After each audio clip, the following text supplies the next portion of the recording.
Hi friends, welcome back to Mazhathulli creations.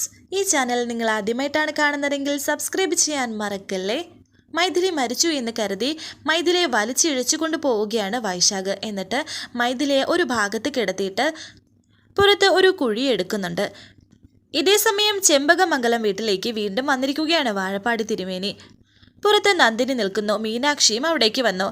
ഇതെന്താ തിരുമേനി, ഇപ്പോൾ ഇദ്ദേഹത്തെ ആരെങ്കിലും ഇങ്ങോട്ട് ക്ഷണിച്ചിരുന്നോ എന്ന് നന്ദിനി ചോദിക്കുമ്പോൾ മീനാക്ഷി പറയുന്നു, ചില മനുഷ്യർ ക്ഷണിക്കാതെയും വരും, വരാതിരിക്കാൻ സാധിക്കില്ല. കാരണം അവരുടെ മനസാക്ഷി അവരെ വെറുതെ വിടില്ല. എന്തൊക്കെയാ മോളെ നീ പറയുന്നത്? അമ്മയ്ക്ക് ഒന്നും മനസ്സിലാകുന്നില്ല എന്നെ നന്ദിനി പറയുമ്പോൾ മീനാക്ഷി പറയുന്നു, ചില സത്യങ്ങൾ അറിയുമ്പോൾ അമ്മ തന്നെ ഞെട്ടിപ്പോകും.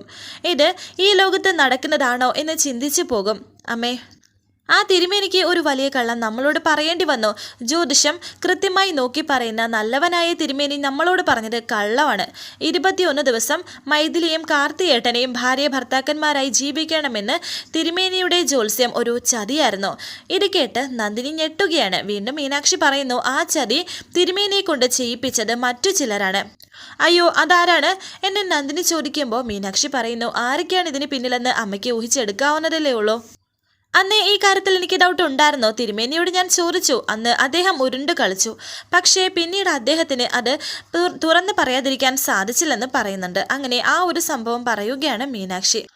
അന്ന് എല്ലാം തിരുമേനി ഏറ്റു പറഞ്ഞ കാര്യം മീനാക്ഷി പറയുന്നു. എൻ്റെ പൊന്നുമോൾ എന്നോട് ക്ഷമിക്കണം, എനിക്ക് ഒരു വലിയ തെറ്റ് പറ്റി. ജീവിതത്തിൽ ഇന്ന് വരെ ചെയ്യാത്ത ഒരു തെറ്റാണ് ഞാൻ ചെയ്തത്. എന്താ തിരുമേനി തുറന്നു പറയും എന്ന് മീനാക്ഷി ചോദിക്കുമ്പോൾ തിരുമേനി പറയുന്നു, ജ്യോതിഷം ദൈവദത്തമായ ഒരു സത്യമായത് കൊണ്ട് അത് കൃത്യമായി ചെയ്യാത്തവർ ദ്രോഹം ചെയ്യുന്നവരാണ്. ഞാനൊരു മഹാ അപരാധമാണ് ചെയ്തത്. എൻ്റെ പേരക്കുട്ടിയുടെ ജീവൻ തിരിച്ചു കിട്ടാൻ വേണ്ടി എനിക്കിത് ചെയ്യേണ്ടി വന്നു മോളെ. കാർത്തിക് സാറും അദ്ദേഹത്തിൻ്റെ മുൻ ഭാര്യയും കൂടി ഒരേ മുറിയിൽ 24 ദിവസം കഴിയണമെന്ന് ഞാൻ പറഞ്ഞത് എന്നെക്കൊണ്ട് പറയിപ്പിച്ചതാണ്. എന്നോട് ക്ഷമിക്കണം. പറയേണ്ടി വന്നു. മോള് തരുന്ന ഏത് ശിക്ഷയും അനുഭവിക്കാൻ ഞാൻ തയ്യാറാണ്. ഒരു ബ്രാഹ്മണനായ ഞാനത് ചെയ്തത് ഗുരുതരമായ തെറ്റാണ് എന്ന് പറയുമ്പോൾ മീനാക്ഷി പറയുന്നു, ആരാണ് തിരുമേനിയെ കൊണ്ട് അത് ചെയ്യിപ്പിച്ചതെന്ന്. അതുമാത്രം മോള് എന്നോട് ചോദിക്കരുത്, മരണഭയമുണ്ട്, അതുകൊണ്ട് ഞാനത് പറയില്ലെന്ന് പറഞ്ഞു. ശരി, വേണ്ട തിരുമേനി പറയണ്ട. പക്ഷേ ഇതിന് പിന്നിൽ ആരൊക്കെയാണോ എന്ന് എനിക്ക് മനസ്സിലാക്കാൻ കഴിയും എന്ന് മീനാക്ഷി പറയുന്നുണ്ട്. ഇതെല്ലാം കേട്ടുനിന്ന് നന്ദിനി പറയുന്നു, ഇത്രയും വലിയവനായ ആ തിരുമേനിയും കള്ളം പറഞ്ഞു. വിഗ്രഹങ്ങൾ എത്ര പെട്ടെന്നാണ് ഉടയുന്നത് അല്ലേ മോളെ. ഇവിടെ നിന്ന് നടന്ന ഈ കാര്യം അമ്മയോട് തുറന്ന് പറയണ്ടേ എന്ന് നന്ദിനി ചോദിക്കുമ്പോൾ മീനാക്ഷി പറയുന്നു, ഞാൻ ആലോചിച്ചമ്മേ, മുത്തശ്ശിയോട് അത് പറയണോ വേണ്ടയോ എന്ന്. വേണ്ട, മുത്തശ്ശി വല്ലാണ്ട് തകർന്നു പോകും. ഒന്നത്, മുത്തശ്ശി ജ്യോതിഷത്തെ കണ്ണടച്ച് വിശ്വസിക്കുന്നുണ്ട്. മറ്റൊന്ന്, ആ വിശ്വാസം ഒരു കുടുംബത്തെയും പ്രത്യേകിച്ച് എന്നെയും കാർത്തിയേട്ടനെയും വല്ലാണ്ട് തകർക്കുന്നു എന്നറിയുമ്പോൾ വേണ്ട, അത് പറയണ്ട. ഇപ്പോൾ നടന്നുകൊണ്ടിരിക്കുന്ന ഈ പ്രശ്നങ്ങൾ എങ്ങനെ അവസാനിപ്പിക്കും എന്ന് നന്ദിനി. അതിന് ഞാനൊരു വഴി കണ്ടുപിടിച്ചിട്ടുണ്ട്.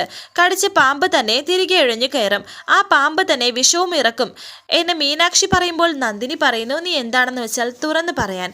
മീനാക്ഷി വീണ്ടും പറയുന്നു, ഞാൻ പറയുമ്പോൾ ഒരു സുഖം ഉണ്ടാവില്ല. അമ്മ അത് കാണുകയും കേൾക്കുകയും ചെയ്യും. അപ്പോൾ അതിനൊരു രസം ഉണ്ടാകും. സംശയത്തോടെ നന്ദിനി ഇരിക്കുന്നു.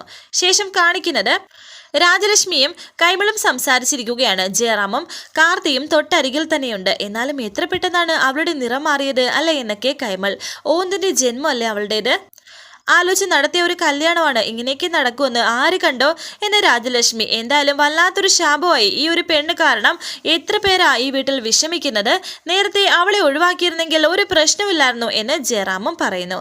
അതുവഴി പോയ മാലതി ഇത് കേട്ട് അവിടെ നിൽക്കുകയാണ്. എന്താണ് സംസാരിക്കുന്നത് എന്നറിയാൻ. ആ മൈഥിലിയുടെ കാര്യത്തെക്കുറിച്ചുള്ള ചർച്ചയായിരിക്കും. എന്തായാലും പങ്കെടുക്കാം.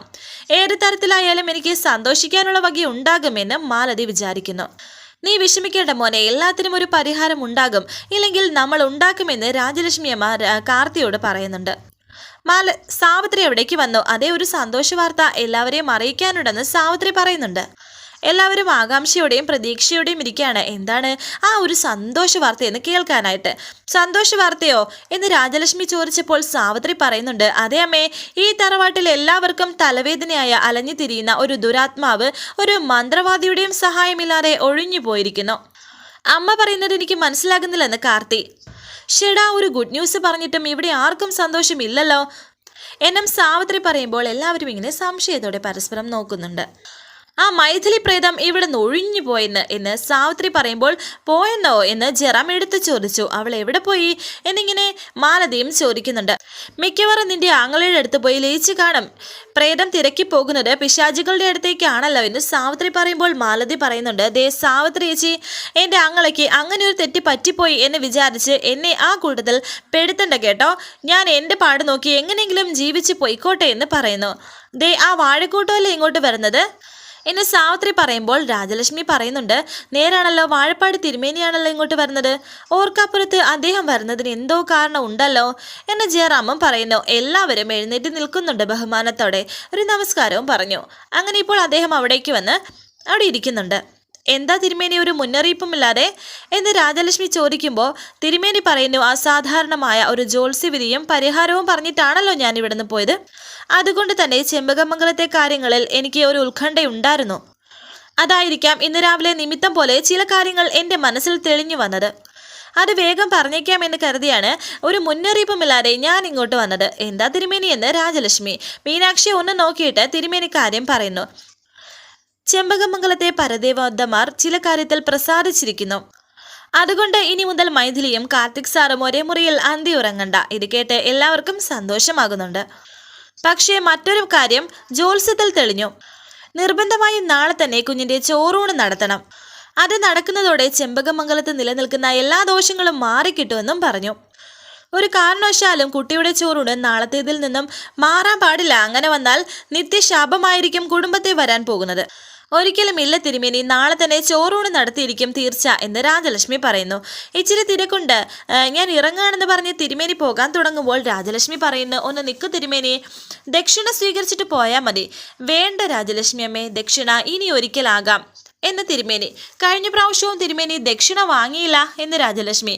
അതിലൊന്നും ഒരു കാര്യമില്ല, സന്മനസ്സല്ലേ രാജലക്ഷ്മി യഥാർത്ഥ ദക്ഷിണ. എന്നാ പിന്നെ ഞാൻ ഇറങ്ങട്ടെ എന്ന് പറഞ്ഞ് തിരുമേനി പോകുന്നു. ഹോ, ആ മൈഥിലിയുടെ ശല്യം എന്നേക്കുമായി അവസാനിച്ചല്ലോ എന്ന് രാജലക്ഷ്മി പറയുമ്പോൾ സാവിത്രി പറയുന്നു, അമ്മേ അമ്പലത്തിൽ നിന്ന് കുറച്ച് പുണ്യാഹം വാങ്ങി ഈ വീട്ടിലും പറമ്പിലും ഒക്കെ തളിക്കണം. ആനമൃത ഇവിടുന്ന് പോയതല്ലേ എന്നൊക്കെ സാവിത്രിയും പറയുന്നുണ്ട്.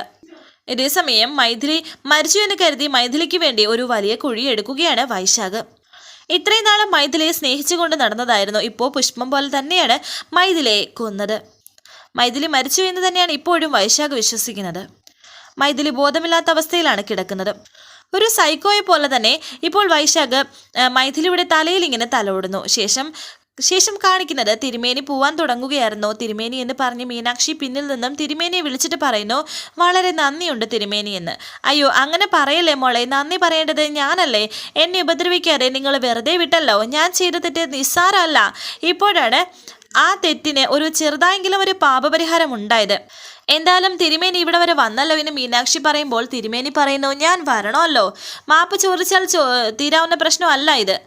പിന്നെ മറ്റൊരു കാര്യം, മുമ്പ് വന്ന് ഞാൻ ഇവിടെ പറഞ്ഞത് മറ്റുള്ളവരുടെ പ്രേരണയിലാണെങ്കിലും ഇപ്പോൾ വന്ന് പറഞ്ഞ കാര്യം കള്ളമല്ല, സത്യം. കുട്ടിയുടെ ചോറൂണ് നാളെ തന്നെ നടത്തണം. അത് ഞാൻ നോക്കി കൃത്യമായി പറഞ്ഞ സത്യമാണ്. ചോറൂണ് നാളെ തന്നെ നടത്തിയേ പറ്റൂ, ഇല്ലെങ്കിൽ ഈ തറവാട്ടിൽ അനർത്ഥങ്ങൾ പലതും സംഭവിക്കും. അത് രാശിയിൽ തെളിഞ്ഞതാണ് എന്നും പറയുന്നു. ചോറൂണ് നാളെ തന്നെ നടത്തും തിരുമേനി, അതിന് യാതൊരു മാറ്റവും ഉണ്ടാക്കില്ല എന്ന് മീനാക്ഷി. സന്തോഷമുള്ള എന്നാ പിന്നെ ഞാൻ പൊയ്ക്കോട്ടെ എന്ന് പറഞ്ഞ് തിരുമേനി പോകുന്നു. മീനാക്ഷിയുടെ അടുത്തേക്ക് കാർത്തി പിറകിൽ നിന്ന് പതുങ്ങി വന്ന് മീനാക്ഷിയെ കെട്ടിപ്പിടിച്ചു. കൈയെടുത്ത് മാറ്റിയിട്ട് മീനാക്ഷി പറയുന്നു, പേടിപ്പിച്ച് കളഞ്ഞല്ലോ കാർത്തിയേട്ടാ. മുറ്റത്ത് വെച്ചാണോ കാർത്തിയേട്ടാ കെട്ടിപ്പിടിക്കുന്നത്? ആരെങ്കിലും കാണില്ലേ? ഞാനേ നാട്ടുകാരുടെ ഭാര്യയല്ല കെട്ടിപ്പിടിച്ചത്, എൻ്റെ ഒരേ ഒരു ഭാര്യയാണെന്ന് കാർത്തി. ഒരേ ഒരു ഭാര്യയാണെങ്കിലും ഇത് അമേരിക്കയും ഓസ്ട്രേലിയയും ഒന്നും അല്ല കാർത്തിയേട്ടാ. അസൂയയ്ക്കും കഷണ്ടിക്കും മരുന്നില്ലാത്ത സദാചാര പോലീസുള്ള നാടാണ് എന്ന് മീനാക്ഷി. ഏത് സദാചാര പോലീസ് വന്നാലും ഞാൻ എൻ്റെ ഭാര്യയെ കെട്ടിപ്പിടിക്കുമെന്ന് പറഞ്ഞ് കാർത്തി വീണ്ടും മീനാക്ഷിയുടെ അടുത്തേക്ക് ഇങ്ങനെ വരുന്നു. വേണ്ട, മുത്തശ്ശനും വാതൊക്കെ നിൽക്കുന്നുണ്ട്. കുറച്ച് അടക്കമൊതുക്കൊക്കെ വേണ്ടേ എന്ന് മീനാക്ഷി. എന്ത് അടക്കമൊതുക്കവും, ഞാൻ എൻ്റെ സന്തോഷം സഹിക്കവയ്യാതെ കൺട്രോള് കൊണ്ട് കെട്ടിപ്പിടിച്ചതല്ലേ. ഇന്ന് രാത്രി നമുക്ക് നമ്മുടെ മുറിയിൽ സ്വസ്ഥമായി കിടക്കാമല്ലോ എന്നൊക്കെ കാർത്തി നാണത്തോടെ നിൽക്കുകയാണ് മീനാക്ഷി. വീണ്ടും കാർത്തി പറയുന്നു, അമ്മ ഇതിലൂടെ ശല്യം ഇല്ലാണ്ടായല്ലോ എന്ന് പറഞ്ഞ് മീനാക്ഷിയുടെ കവളിൽ ഇങ്ങനെ ചേർത്ത് പിടിച്ച് മീനാക്ഷിയുടെ നെറ്റിയിൽ ഒരു ചുംബനം കൊടുക്കുകയാണ് കാർത്തി. നാണത്തോടെ കണ്ണുകൾ അടച്ച് ഒരു പുഞ്ചിരിയോടെ നിൽക്കുകയാണ് മീനാക്ഷി. നെറുകയിൽ ഒരു കിസ് തന്നപ്പോഴത്തേക്കും മയങ്ങിപ്പോയോ എന്ന് കാർത്തി ചോദിക്കുന്നുണ്ട്. നാണത്തോടെ ചിരിക്കുകയാണ് മീനാക്ഷി. എന്നാലും അവള് ഏത് വഴിക്ക് പോയി ആ മൈഥിലി എന്നെ മീനാക്ഷി വിചാരിക്കുന്നുണ്ട്. തുടർന്ന് മൈഥിലിക്ക് ഇപ്പോഴും ബോധം വന്നിട്ടില്ല. എന്തായാലും കുഴിയൊക്കെ എടുത്തിട്ടുണ്ട് വൈശാഖ് നേരെ വന്ന് ഒരു ചെയറിലൊക്കെ ഇരുന്ന് മദ്യപിക്കുകയാണ്. പിന്നെ മൈഥിലിയെ നോക്കുന്നു. അവിടെ ഇപ്പോൾ ചാരി ഇരുത്തിയിരിക്കുകയാണ് മൈഥിലിയെ. വൈശാഖിന്റെ കയ്യിൽ ഒരു കത്തിയുണ്ട്. ആ കത്തിയുമായി മൈഥിലിയുടെ അരികിലേക്ക് വന്നിരിക്കുകയാണ് വൈശാഖ്. എന്തായാലും പറയാതിരിക്കാൻ പറ്റില്ല, ഇവളുടെ ഈ സൗന്ദര്യം ഒരുതരം യക്ഷി സൗന്ദര്യം തന്നെയാണ് എന്ന് പറഞ്ഞ് കത്തി കയ്യിൽ ഒന്ന് തേച്ചിട്ട് ഒരു തട്ടുകയാണ് മൈഥിലിയെ. അതോടെ മൈഥിലിക്ക് ബോധം വന്നു. കത്തിയുമായി വൈശാഖ് നിന്നപ്പോൾ മൈഥിലി പറയുന്നു, അയ്യോ എന്നെ കൊല്ലരുത് വൈശാഖ് എന്നൊക്കെ. പതുക്കെ സംസാരിച്ചാൽ മതി, ഇവിടെ നിന്റെ ശബ്ദം ഉയരാൻ പാടില്ല, അഥവാ ശബ്ദം ഉയർത്തിയാൽ എന്ന് പറഞ്ഞ് കത്തി മൈഥിലിയുടെ കഴുത്തിൽ വെക്കുകയാണ് വൈശാഖ്. പേടിച്ചിരണ്ടിരിക്കുകയാണ് മൈഥിലിയും.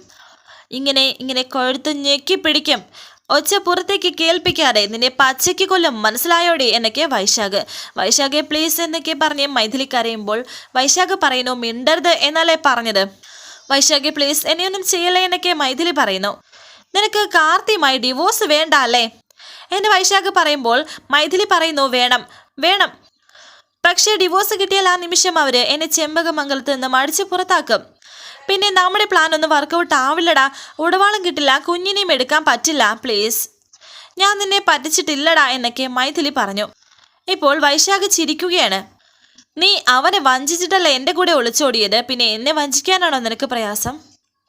നീ വില്യം ഷേക്സ്പിയറുടെ വിഖ്യാത നാടകം ഒതല്ലോ വായിച്ചിട്ടുണ്ടോ? പഠിക്കാനുണ്ടായിരുന്നല്ലോ കോളേജിൽ. ആ നാടകത്തിൽ ടെസ്റ്റിമോനിയെക്കുറിച്ച് ഒതല്ലോയോട് പറയുന്ന ഒരു വാചകമുണ്ട്, ഇവൾ ഉറക്കത്തിൽ എന്നെ വഞ്ചിച്ചവളാണ്, നിന്നെയും വഞ്ചിച്ചിരിക്കും എന്ന് പറഞ്ഞ് വീണ്ടും മൈഥിലിയുടെ കഴുത്തിൽ കത്തിവെച്ചിരിക്കുകയാണ് വൈശാഖ്. പേടിച്ചിരണ്ടിരിക്കുകയാണ് മൈഥിലി. ദേഷ്യത്തോടെ വൈശാഖ് ആ കത്തി വലിച്ചെറിഞ്ഞിട്ട് മൈഥിലിയുടെ കഴുത്തിൽ ഇങ്ങനെ അമർത്തിപ്പിടിക്കുന്നു. കൊല്ലാനാണ് ഉദ്ദേശിച്ചത്, പക്ഷേ നിന്നോടുള്ള പ്രണയം എന്നെ അതിന് അനുവദിക്കുന്നില്ലെന്ന് പറയുന്നു. കാർത്തിയുമായിട്ടുള്ള ഡിവോഴ്സ് കിട്ടിയില്ലെങ്കിൽ പിന്നെ നമ്മുടെ സ്വപ്നങ്ങൾ എങ്ങനെ നടക്കും മൈഥിലി എന്ന് വൈശാഖ് പറയുമ്പോൾ ആ ഒരു കരഞ്ഞുകൊണ്ട് തന്നെ മൈഥിലി പറയുന്നു, എനിക്ക് ആ കുഞ്ഞിനെ വേണം വൈശാഖെ, മീനാക്ഷിയുടെ തകർച്ച കാണണമെങ്കിൽ ആ കുഞ്ഞിനെ നമുക്ക് കിട്ടിയേ പറ്റൂ, അല്ലെങ്കിലും അത് എൻ്റെ കുഞ്ഞല്ലേടാ എന്ന് മൈഥിലി. നിനക്ക് കുഞ്ഞിനെ വേണം അല്ലേ എന്ന് വൈശാഖ് പറയുന്നു. എന്നിട്ട് വൈശാഖ് പൊട്ടിച്ചിരിക്കുകയാണ്. വേണമെന്ന് മൈഥിലി പറയുന്നത് കേട്ടിട്ട്. എൻ്റെ കുഞ്ഞിനെ എനിക്ക് വേണം, ആ കുഞ്ഞില്ലാതെ എനിക്ക് ജീവിക്കാൻ പറ്റില്ലടാ എന്നൊക്കെ മൈഥിലി പറയുന്നുണ്ട്. ഓക്കെ റിലാക്സ്, എനിക്ക് മനസ്സിലാകും, നീ സമാധാനപ്പെട്, എല്ലാത്തിനും ഒരു പോംവഴി ഉണ്ടാകും. അതിൻ്റെ ആദ്യ വഴി ഇപ്പോൾ ചെമ്പകമംഗലത്ത് പിടിച്ച് കുലുക്കിയിട്ടുണ്ടാകും എന്ന് പറഞ്ഞ് വൈശാഖ് ചിരിക്കുകയാണ്. എന്നിട്ട് വൈശാഖ് മൈഥിലിയുടെ മുന്നിൽ നിന്നും എഴുന്നേറ്റ് പോയി വീണ്ടും മദ്യപിക്കുന്നു. കരഞ്ഞുകൊണ്ട് തന്നെ ഇരിക്കുകയാണ് മൈഥിലി. ഈ സമയം ചെമ്പകമംഗലത്ത് കാർത്തിയും മീനാക്ഷിയും വല്ലാത്തൊരു റൊമാൻസിൽ തന്നെയാണ്. എനിക്ക് ചില പുതിയ പ്ലാനുണ്ട്, പെട്ടെന്നുണ്ടായ ആലോചനയാണെന്ന് പറയുന്നു. കാക്കി അഴിച്ചുവെച്ച് കഥകൾ വല്ലതും എഴുതാനുള്ള പ്ലാൻ ആണോ എന്ന് മീനാക്ഷി ചോദിച്ചു.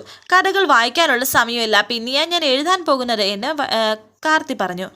അതായത് ഞാൻ നിന്നെ കല്യാണം കഴിച്ചിട്ട് സമാധാനത്തോടെ ഒന്ന് ജീവിക്കാൻ ഇതുവരെ പറ്റിയിട്ടില്ലെന്ന് കാർത്തി പറയുന്നു. അത് ശരിയാണ്, എന്നും പ്രശ്നങ്ങളായിരുന്നു എന്ന് മീനാക്ഷി പറയുമ്പോൾ കാർത്തി പറയുന്നു, ഇനിയും പ്രശ്നങ്ങൾ വന്നേക്കാം, അതുകൊണ്ട് നമുക്കൊരു കാര്യം ചെയ്യാം, നമുക്കൊരു ഹണിമൂൺ ട്രിപ്പ് അങ്ങ് പ്ലാൻ ചെയ്താലോ എന്ന് കാർത്തി പറയുമ്പോൾ മീനാക്ഷി പറയുന്നു, ആ മാമലക്കാവിൽ പോയതിൻ്റെ കേട് ഇതുവരെ മാറിയിട്ടില്ല, അത് ആ മൈഥിലി എന്ന ഫ്രോഡ് കൂടെ ഉണ്ടായിരുന്നത് കൊണ്ടല്ലേ, ഈ ട്രിപ്പിൽ നമ്മൾ മാത്രമേ ഉള്ളൂ എന്ന് കാർത്തി. എവിടേക്കാ പോകുന്നതെന്ന് മീനാക്ഷി. നമുക്ക് ഇന്ത്യക്ക് വെളിയിൽ പോകാം, അത് ഞാൻ പ്ലാൻ ചെയ്തോളാം എന്ന് കാർത്തി. ഞാൻ റെഡിയെന്ന് മീനാക്ഷിയും. അവിടേക്ക് ഒരു പോലീസ് ജീപ്പ് എത്തി. ACP കാണാഞ്ഞിട്ട് ഇങ്ങോട്ട് പോലീസ് വന്നിരിക്കുകയാണ് എന്ന് മീനാക്ഷി പറയുന്നു. എന്താ എന്നെ തിരക്കി ഇങ്ങോട്ട് വന്നത് എന്ന് കാർത്തി ചോദിക്കുന്ന. ഒരു കാര്യമുണ്ട് സാർ എന്ന് SI പറയുന്നുണ്ട്. കാര്യങ്ങളെല്ലാം അവർ കാർത്തിയോട് പറയുന്നുണ്ട്. വരാനിരിക്കുന്ന പുതുപുത്തൻ എപ്പിസോഡുമായി വീണ്ടും കാണാം. Thank you for watching. Please subscribe, like, share my channel.